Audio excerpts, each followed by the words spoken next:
Welcome to the Environmental Justice Lab podcast. I am your host, Dr. Lesley Joseph. Thank you so much for being with us today, and I am so excited today.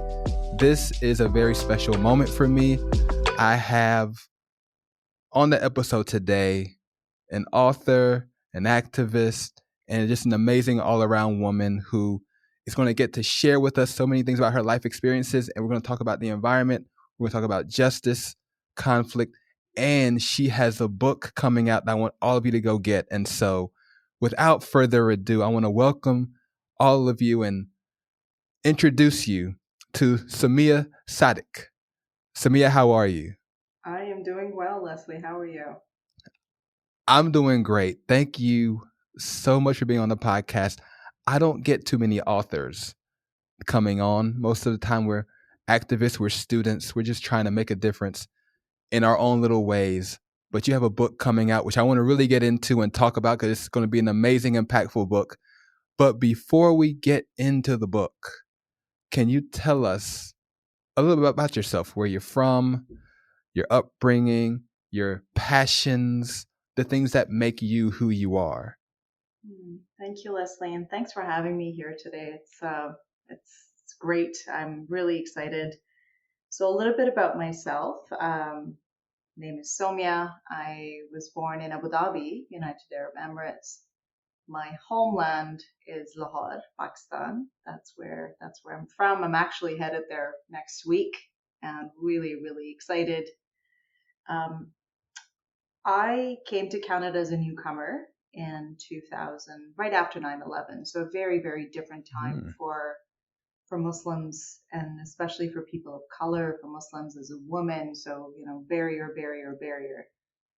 And learned the hard way what it means to navigate a place that pushes you away. And what it means to try to belong when you're too young and you don't really have all the different pieces of your identity quite figured out yet. So in a lot of ways, those are different elements that have brought me to who I am today. Wow. And so where do you live now? You're not in Pakistan now? Not right now. I will be next week, but I live in Winnipeg, Canada. In Canada. So, okay. So roots are down in Canada. What's that been like in Canada?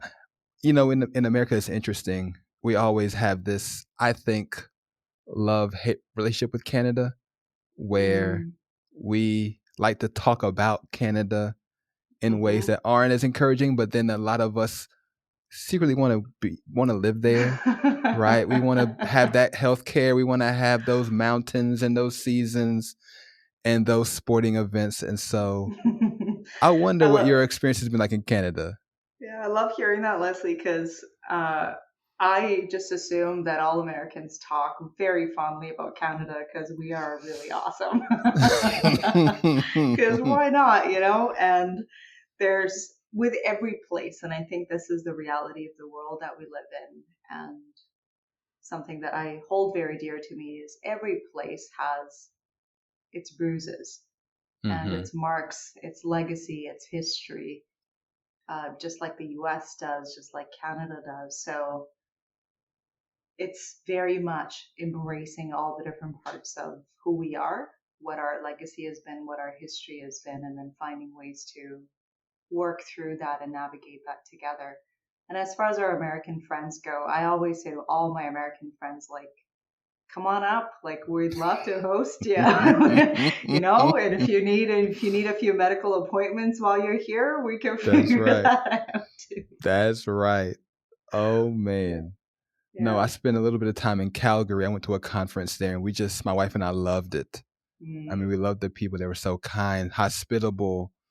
The weather was amazing. I'm assuming it gets cold and snows, which would kind of, deter us a little bit from living there year round, but we really enjoyed our time in Calgary. And so, and then we could talk on and on about Canada and about America. We're not here for that. We are here because you wrote this book, and I want to really talk about this book and some of the themes and some of the elements of this book that we can really learn from and grow from. So the book is called, you helped me before we started, Gajarah. Oh, I said it right. This is a novel. This is a novel, so it's a fiction work. Mm-hmm. And I guess before we talk about it, why fiction? Ooh, great question. So fiction, I was having this conversation recently with a very dear friend who works in this space of uh, educating leaders about peace and conflict and what does it mean to build conflict capacity. And, as all amazing conversations in little cafes go, we went down this rabbit hole of fiction versus nonfiction. The one thing I've always really deeply valued about fiction is fiction gives you that creative space to engage with someone's story without letting it just be their story. So for Mm-hmm. example, if you shared something about your life that happened to you as a person, I may I may find moments, and if I'm a good story listener, I may find moments where parts of your story weave with parts of mine. That may happen. However, if you shared with me a story and you didn't tell me whose story it was, I almost have more permission now to see myself in that story. So fiction can be a really Mm-hmm. powerful way for us to engage with someone's story in a manner that allows us hold space for us to have deeper introspection and reflection.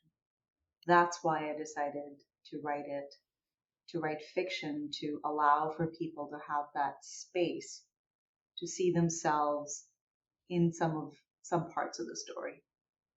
Interesting. And so then with fiction, then I don't have to just look at it as someone's story.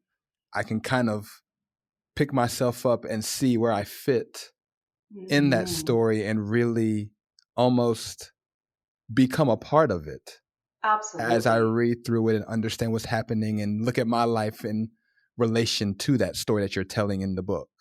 Exactly. And I've always maintained that there's this beautiful relationship between a storyteller and a story listener. And we often say, who are the best storytellers and what about their story draws you in?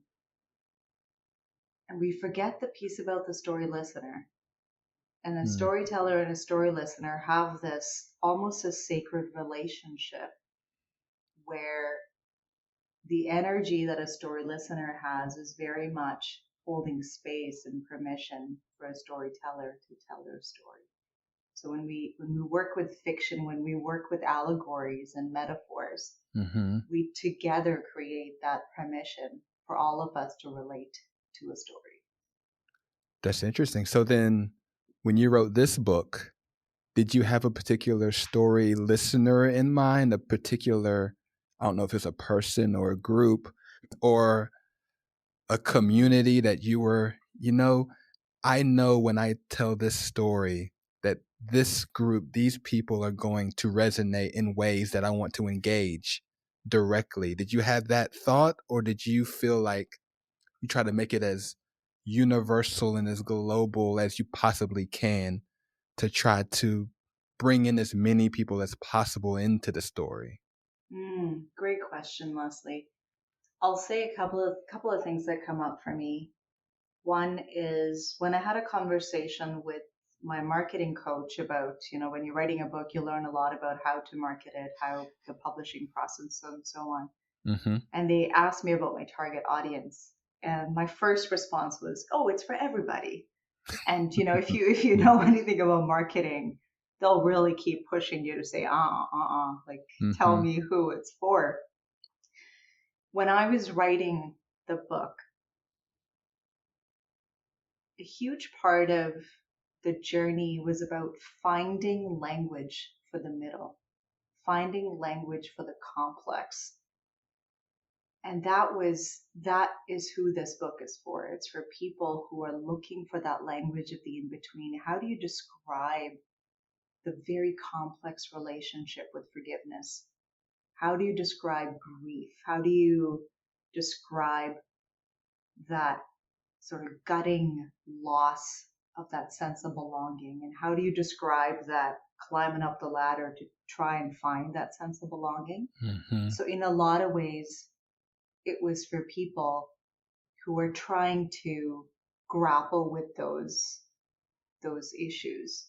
So that could be someone who's 18, that could be someone Mm-hmm. who's 81, That's someone right. who's been taken away from home, someone who lives oceans away from the land that they consider to be their homeland. So really it boils down to, for me, it's for people who are searching for words, searching for expressions to describe how they're feeling. Wow. Wow.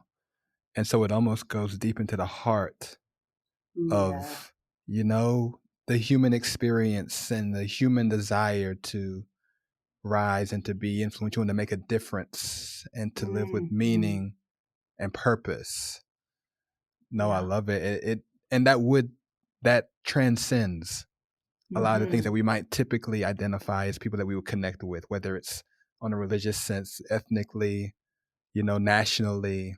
We can go beyond that with Absolutely. the way you've done this book. So let's talk about the book. Let's Mm-hmm. talk about it. So this book, from what I understand, first of all, listeners, it comes out in September this year. So you got to pre-order it.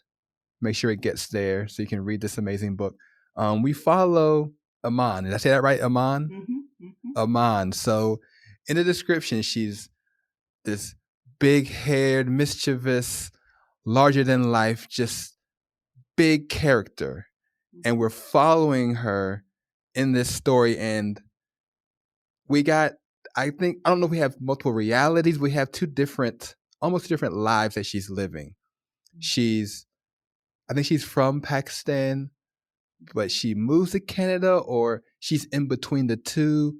We're following her life, her story, and she has major traumatic events. She has things that happens in her life, in her family, and we get to kind of walk alongside her as she processes and tries to manage this big world that she's in with her personality and with her passion and visions. And so tell us more about this main character in this book. Mm-hmm. Thank you. Um, I love that description of Iman. Iman is this character who carries so much life and Mm-hmm. is so packed with life in all of its complexity and all of its beauty. And that is one of the themes that the readers will find throughout the book. The journey that the readers go on with Iman is, we don't just get to experience and hear what she's experiencing in the moment. It's not a polished narrative. Mm. It's a very gutting, raw, like what's going on in her head as she's trying to make sense of what's happening around her. And there's beauty in that, and there's complexity in that, and there's nothing linear about it. Mm-hmm. And as we go through the journey of her life, as it happens with all of us, when there has been trauma, we try to make sense of it. And that's what healing is. It's about trying to make some sense of why something happened and what it meant and what the impact of it was.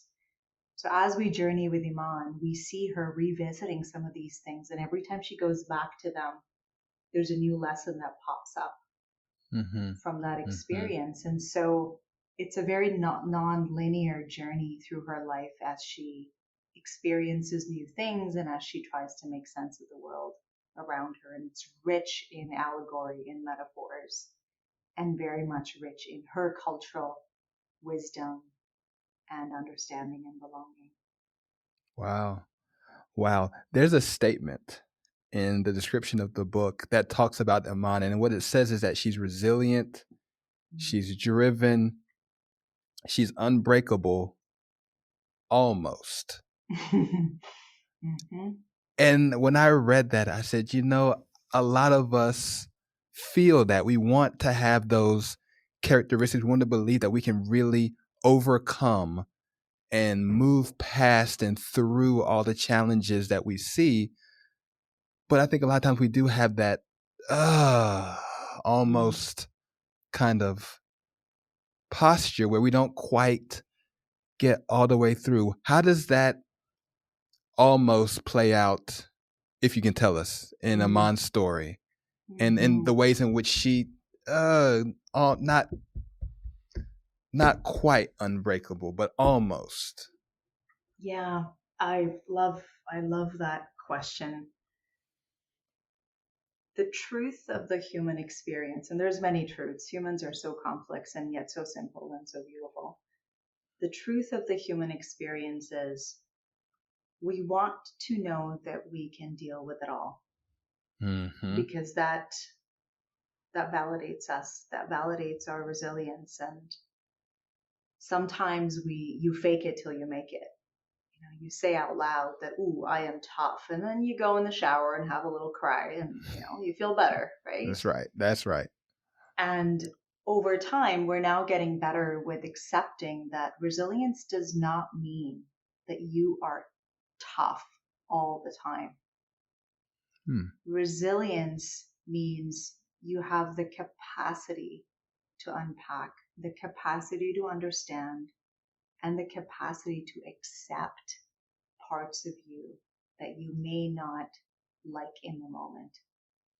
It's to know that the bruises that you have are very much a part of who you are. That is resilience. That is what holds us as we navigate life. And that is very much the story of Emahn. As she too wants to be tough, and she wants to prove to the world that nothing can break her. That's right. And we get to experience what's going on in her mind. Is the conversation that she's having with herself, nothing can destroy me? Or is it deeper than that, where she's also fearful of how this world is going to destroy her? So it's both of those things, and I think that's what the readers will experience as they follow her journey. No, I love it. I love it. And you're absolutely right. I mean, I know for a fact, at least here in America, we are taught every day, look, you see what you want, pretend like you already have it. Act like you're already there. Put on the clothes, the demeanor, the personality that would give the impression that you're there. And a lot of times we do remove the complexities of life, the complexities of what it might take to get to a certain place and what it might take to become a certain thing that you've been wanting to become for so long. And I love the fact that your story will kind of allow us to see it in real time and understand it, not just in the physical ways that she's trying to move through her life, but the emotional and the psychological, impact that pursuit can have. And so I'm looking forward to the book. I can't wait to read it. Another question for you. I know just because I, been cyber stalking you for the last couple of weeks, that you do a lot of work around conflict, a lot of work around resolving issues between different parties and different entities. And I know there's going to be some of that in this book because I can't imagine you leaving that out. But when you talk about conflict and resolution, it's interesting the way you frame it. You don't say things like, let's fix it, let's solve it, let's address it and be done with it. You talk about it as something, when it comes to conflict at least, something to witness, right? That you live with, that you kind of, I don't know if you would say embrace. I don't want to put words in your mouth, but it doesn't feel like it's a situation where the conflict is here, it's resolved, and it's done, and we move on. It seems like there's more to it. So can you help me understand that better, and how does that connect with the book that you've written, Emahn, and specifically, and perhaps even with the types of conflicts that you've kind of dealt with over your work? What does that look like? So what this book does, what Gajarah does, is it shares a very uncomfortable truth about conflict. a truth that we like to pretend does not exist. You know, if we take a moment and think about a cousin who's wronged us really badly and we're pissed. Mm-hmm. We're really upset with that cousin because when we were 12 years old, they did something we didn't like. You go through life, every time that cousin comes up in conversation, your body reacts to it. You get angry. You walk out of the room. You don't want to talk about that cousin. Mm-hmm. Every time mama says cousin's coming over, you look for excuses to get out of it. You look for excuses to go do something else. That conflict never ended. Even if in that moment, when you were 12 years old, a cousin said sorry, or your parents made, one of you apologize and the other accept the apology, the conflict didn't end. It got resolved. You said sorry, the other person accepted it, you moved on. But it stayed with you through life. And that's just a cousin's example. Every conflict has a way of somehow lingering in our bodies. It stays with us in some way or the other. And unless we have the capacity, the ability, the time, the space to go back to it, open it, go, okay, this is how I'm feeling about it now, it never really goes away. That's the uncomfortable truth that Gajarah really brings to life. So when we think about conflict in our everyday lives, when I've sat in spaces where I'm negotiating peace agreements or having people see the humanity in each other, they're unpacking not just the conflict itself, they're unpacking thousands of years of history between them. They're thinking of the many generations ahead. For me, conflict boils down to accepting that it stays with us, accepting that it is complicated, and also accepting that in the future, we want to have the capacity to come together and talk about it. And unless we start seeing conflict that way, we can't reframe it. And ultimately, this boils down to the ability to reframe conflict so we can make more sense of it. Wow, that's interesting. That is very interesting. I would have been told that something was wrong with me if after we've quote unquote resolved the conflict, that I still had those reactions and those internal struggles when I would encounter someone who I had a previous conflict with. And so what you're saying is I'm not deficient for having those feelings and those impulses, but I have to be able to understand them better, work alongside them, and I guess acknowledge them in ways that are healthier than just trying to resist them and trying to avoid having them. Yeah, like I don't know the last time someone said to you, Lesley, just get over it. Well, that's what they always say. And why are you still so upset? They apologized. They came to you. I thought we dealt with this already. Why don't you go over to that person's house? Why can't they come over? So I don't want to see them anymore. Yeah, there you go. And so when we think about this in relation to your book, so Emahn obviously has a deep kind of internal, we could call them conflicts of their own, that she's dealing with as she moves through the book.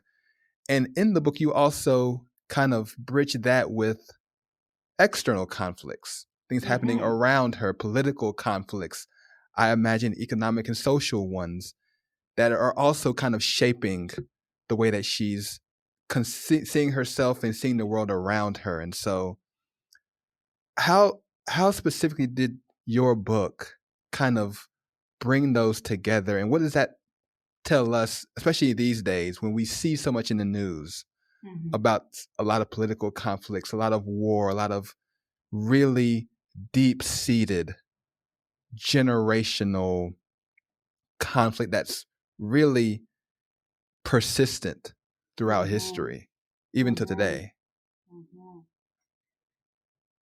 So one of the things, one of the other things about conflict, our inner conflicts and our own experiences and our own identity and the world outside us is most people seem to go through life completely disconnecting the two. Mm, Most people will go through life and they'll watch the news and something in the news will aggravate them. right. Something won't. A lot of things won't. Like, not everyone has a cause. Some people have more causes than one. But you're not passionate about every injustice in the world, right? That's right. And this is a little tricky one for most activists to accept. So I hope that they can hear this with the care that I'm offering it. Mm-hmm. Because we get angry when others are not as passionate about the cause that's important to us, That's right. That's exactly right? right. But here's the thing. There's a million causes out there. There's so many injustices out there. There's injustices towards people, towards women, towards non-binary folks, towards children, towards Mother Earth, towards rivers, towards waters, towards dogs, pets.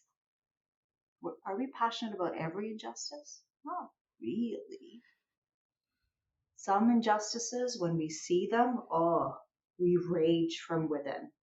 Mm-hmm. Other justices, we rage because our friends raging about them. So of course, you got to be a good friend. You got to be a good ally. I'm going to rage for you, beside you. Mm-hmm. And then there's some where we say we're raging, but we're not really raging about those. And then there's others that don't impact us. Yeah. The reality there is there's something about us that evokes that reaction. There's some injustice, something in our history, either in our immediate experiences or experiences of our ancestors, that evokes that reaction. So we can't disconnect the inner self, the inner conflicts from the outer world. And so in this book, as Emahn is journeying through life, those are the connections that she's drawing as she moves through life. And that's how, when we work through conflicts together, we can see that you can't Mm-hmm. just separate them. We're a part of the bigger fabric and the other way around. Interesting. Do you feel like then, well, how important do you believe it is for someone who has these deep passions, these deep impulses to fight certain types of injustices, to understand their potential inner conflicts and connection to that internally, for them to be effective or for them to understand why they are who they are? How critical is that? Because I would imagine most people would want to ensure that those are separated. You don't talk about them together. You don't engage them together. It might make me a better, more effective um, activist if I can take myself out and just focus on the cause. Mm-hmm. What are your thoughts about that? Yeah, that's a good question. I don't think there's a clear answer there, as most things. My sense is causes need passion, causes need emotion, and causes also need a lot of, heart mind separation sometimes to be able to execute what needs to be done. And I think all of those things can coexist. Mm-hmm. When you have a conversation with an activist and you ask them, what do we need to do? You'll get an answer. And it may be Right. super methodical. It's like, hey, here are the 10 things we need to do. That's right. And then if you're having a deeper conversation and you tell them, like, hey, how did you end up in this space? That's the story. something made them think that this was important. Mm-hmm. They saw the forest burning, and they said, I can't let this happen. Like something is hurting out there. Or they spent a lot of time out in the nature with their parents or with their grandparents. We can't separate those two elements. So how important is it, to come back to your question, how important is it for activists to know? I think it is really important. And it's really important because it reminds them, because there are times when you're an activist, there are times when it's just so hopeless. Yeah. And it's exhausting. At times Mm-hmm. like that, you need to be reminded of the why you're there in the first place, right? Mm-hmm. That's your fuel. That's your reminder. And also, that's your passion. And the last thing I will say about that is, when you have moments as an activist, as someone who's pushing for a certain cause, where you feel really activated and your emotions get like out of control, happens to everybody, and it's Mm-hmm. okay. It is those times that you can take a step back and go, why did that evoke such a strong reaction in me? You can't just ignore it. And the more you ignore it, it becomes bigger and bigger and bigger. So, like, my message to activists is know the heart of your passion. Because if anything, you can then learn to channel it really effectively. And I'm sure you are, but hey, you can channel it even more effectively if you know where it's Mm-hmm. coming from. Yeah, no, absolutely. Absolutely. Um, like there's so many things in this book I want to touch on and talk about, but our time is limited. And this is the Environmental Justice Lab. And so I do want to talk about the Mm-hmm. environment. I do want to talk about those elements in the book that touch on that or even kind of fill that out. And so what I noticed just from reading the information about the book and what you've discussed in it is that there's a lot of discussion about land. So in the book, there's instances of destruction, right? The Mm-hmm. forests, the ecosystems being, destroyed. And in the book, it's almost like it's mourned Mm-hmm. the way you would mourn a human loss, the way you would mourn someone, a loved one. And so how does your book challenge the idea of centering us as people, as humans, in these narratives about justice? When you talk about the forest being destroyed in the way that it's mourned in the book, it's not quite the same as how we might view it just every day when we think about our ecosystems being, you know, desecrated or dismantled. And so, how does your book challenge the human centeredness of our discussions about justice? Beautiful question, Lesley. So, a few thoughts that come up for me are years ago, many years ago, when I was in school, I took this course in environmental justice. And one of the things that we unpacked as we looked at the concepts of deep ecology was this notion of intrinsic value. Does the environment have intrinsic value? And we often hear this phrase, if a tree fell in the forest and nobody heard it, did it Mm-hmm. did it really happen, kind of thing, right? And I remember being a part of those conversations and being somewhat perturbed that we even needed to have that conversation about intrinsic value, because to me, everything in my world has always carried intrinsic value, not just the trees and the grasses, but the brick and a shoe, and like all these objects, if you will, that are around me have always carried value. And so that's sort of one principle that I've held personally really important to me.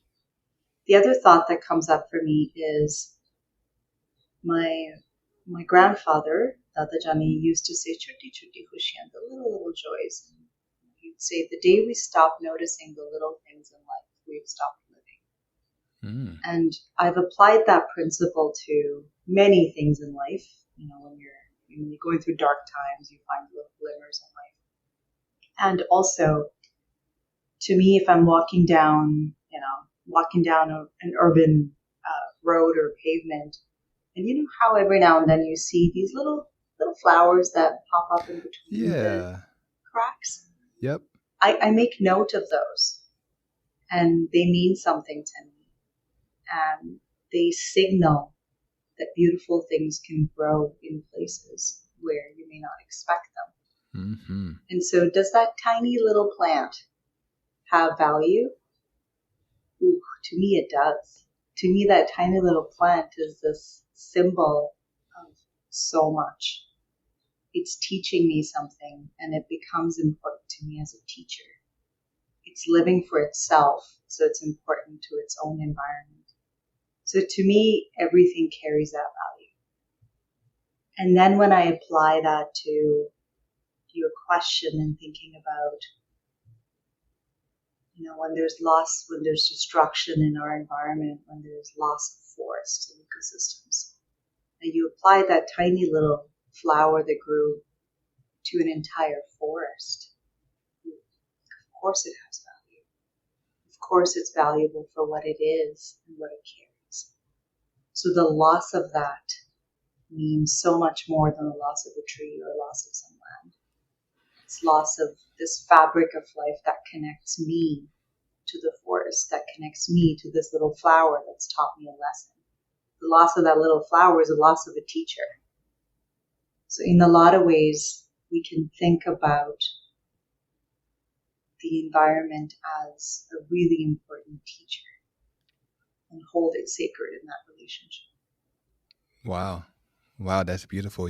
Obviously, I have, in my life, in my history, always made distinctions between what has intrinsic and extrinsic value. And I wonder if it's just a product of me growing up in this kind of capitalist, kind of economically driven society, at least here in America, where we feel the need to put value on things, and the value becomes whatever benefit we believe that thing provides us. And the more we believe it provides us, the more valuable it becomes. Mm-hmm. Right? Even in your forest example, you didn't mention anything about things like ecosystem services or, engineered kind of ecosystem benefits. Like, we talk a lot about how, the forests are important to preserve because they do these things for us. They clean our air, they mitigate flooding, they help with providing spaces for us to enjoy nature. And so when I hear you talk about it the way you do, I mean, it's just riveting, because I've never thought about it that way. I've never tried to learn from nature, never tried to learn anything from a flower or a rose or a tree, and thinking about how its presence actually teaches me and helps me understand things that I wouldn't have known otherwise. And so to think about it in that way really does change my whole perspective on why we fight for environmental justice, why we think about environmental justice. It goes far beyond just protecting ourselves as humans. It goes into ensuring that our world continues to speak, continues to teach, continues to exist in ways that can provide benefits for everybody, human, non-human alike, as we are all here existing, trying to make the most out of our current situations. And so Beautifully said. I never thought about it. I never thought Yeah. about it. And we, to be fair, we don't think about it because that's how we relate. we relate with things based on ourselves. Mm-hmm. And I think the switch or transformation opportunity there is in taking a step back from what is this thing giving to me to what is this thing, period. Mm-hmm. And, I love playing this game with my husband where every time, I'll see a tree in a neighborhood, like, how old do you think that is? And, sometimes we'll go into these neighborhoods with old trees and old growth, and he'll say something like, well, probably about 60 years or 70 years. Mm-hmm. And then I'll take a moment and think about everything this tree has seen in those 60, 70 years. It's seen little kids grow up. It's seen heartbreak. It's seen roads change. It's seen so many seasons and weather and this and that. And then I find myself having some reverence for that tree because that mama's seen a lot. Right? That's right. So, and I think it's just a way that we can find opportunities to relate in healthier ways. Yeah. I completely agree. And of course we could keep talking about it, but we got to wrap this thing up. Let's wrap this thing up. So just stepping back a little bit, thinking about your book, this amazing piece of work that you are putting out in September, everybody, in September. What would you say your book contributes to this broad conversation around environmental justice, right? This is what we've been talking about. This is what I'm concerned about as a host on this podcast. How can we advance environmental justice locally, nationally, globally? What does your book contribute to those efforts? And particularly as it relates to things like, indigenous communities, land rights, water rights, these kind of things that, a lot of us, we are aware of, but we don't really spend too much time on because we're concerned about the people. Mm-hmm. What about these other concerns and considerations? How does your book contribute to those broader conversations? Mm-hmm. Yeah, thank you for that question, Lesley. There's a quote that I use. It's one of my favorite quotes by Rumi. I love Rumi and what Rumi's contributed to our collective thinking. I use this quote at the beginning of a peace circle I'm hosting or a dialogue I'm facilitating, and it goes something like this: out beyond the ideas of right doing and wrongdoing is a field. I'll meet you there. And I love that quote for so many reasons. It really pushes us to go beyond the right and the wrong and stay in that middle, if you will. In a lot of ways, it's easier to pick. You're done. You've picked. You can move on. Yeah. It's harder to take your time and stay in that discomfort, because when you're in that field, you're not alone. There's a lot of people in the middle who are wondering, who are questioning, who are curious, who are undecided. And there's power in that space because that's where you learn. Because you stop learning if you've already picked something. Because at that point, you're just defending your position. You're defending your choice, which feels counterintuitive because we've been taught that there's right or wrong, good or bad, good or evil. But what about all that in between? And we all have that in between. We just like to not acknowledge it. Right. That's right. So what I'm really hoping that this book, Gajarah, does for people is it gives them language to articulate that in between.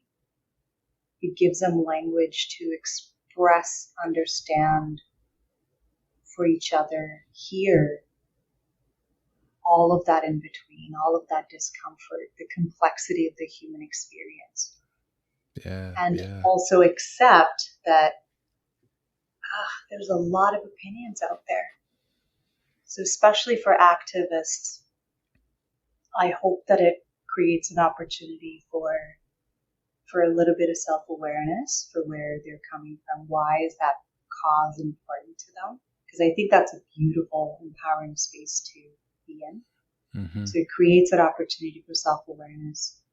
And it also encourages staying in that Ruiz field and cultivating that field with people, alongside people who you agree with, and also those who you may not agree with.